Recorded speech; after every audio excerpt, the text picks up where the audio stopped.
Friends, இன்றைக்கி வந்து நான் இட்லி பொடி தான் செஞ்சுருக்கேன். வாங்க இதை இப்போ எப்படி செஞ்சேன்னு பார்க்கலாம்.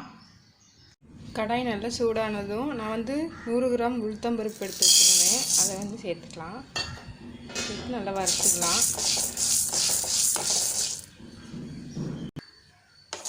உளுந்து வந்து நல்லா வறுபட்டு வாசம் வரும்.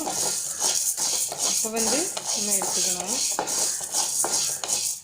இப்போ வந்து நல்லா வறுபட்டுடுச்சு.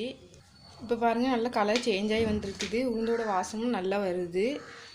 இது வந்து சிம்மில் வச்சு வறுக்கணும். அப்போ தான் வந்து சரியாக வரும். இப்போ வந்து இதை நம்ம மாற்றிக்கலாம் ஒரு பிளேட்டுக்கு.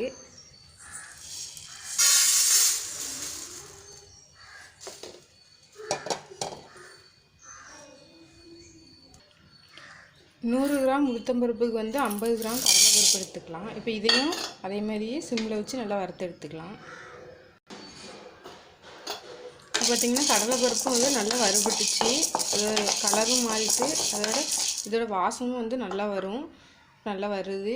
இப்போ வந்து இதையும் நம்ம உளுந்து வறுத்து போட்டோம்னா அந்த பிளேட்லேயே இதையும் போட்டுக்கலாம்.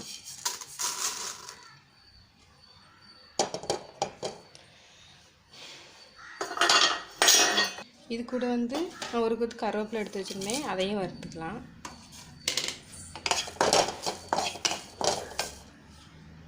இப்போ கருவேப்பிலையும் நல்லா வறுபட்டுடுச்சு. இதையும் அது கூட மாற்றிடலாம்.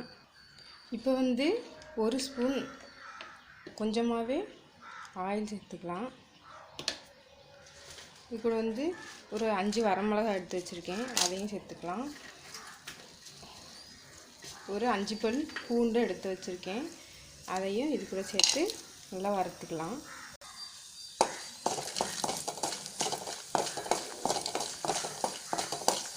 இது பூண்டும் வரமிளகாவும் நல்லா வறுத்தாச்சு. இதையும் இந்த பருப்பு கூட சேர்த்துக்கலாம். சேர்த்து இது வந்து நல்லா ஆறட்டும். ஆனதுக்கப்புறம் நம்ம வந்து பொடி இடிக்கலாம். இட்லி பொடி இடிக்கலாம். இப்போ பருப்பு எல்லாம் நம்ம வறுத்து வச்ச எல்லாமே நல்லா ஆறிடுச்சு. இப்போ வந்து முதல்ல நம்ம என்ன செய்யணும்னா வரமிளகாவை போட்டு அரைச்சிக்கணும். ஏன்னா வரமிளகா வந்து நல்லா அரைப்படணும். பருப்பு வந்து கொஞ்சம் திருபிருன்னு இருக்கணும். அதனால் நம்ம வந்து முதல்ல வரமிளகாவை போட்டு அரைச்சிக்கலாம். இப்போ வந்து பருப்பு போட்டுக்கலாம். இது கூட